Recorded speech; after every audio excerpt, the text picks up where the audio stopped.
Bir şeylere mutlaka inanın. İyi bir şeylere mutlaka inanın. Bütün dünya için çok saçmalık bile olsa siz iyi olan her şeye mutlaka inanın.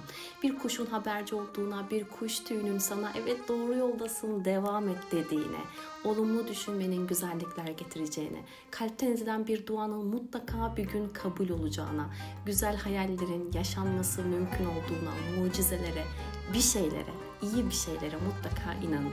Çünkü inanç insanı diri tutar, devam etmesini sağlar. Şu an berbat zamanlar geçiriyor olabilirsin. Hayatının en kötü zamanlarından geçiyor olabilirsin. Senin devam etmeni sağlayacak tek şey iyi bir şeylere inanıyor olmak. İnanç varsa devam edebiliriz. İnanç varsa yol açılır. İnanç yoksa devam edemeyiz. Kaybolursun, yok olursun. İyi bir şeylere, güzelliklerin geleceğine mutlaka inanmaya devam et.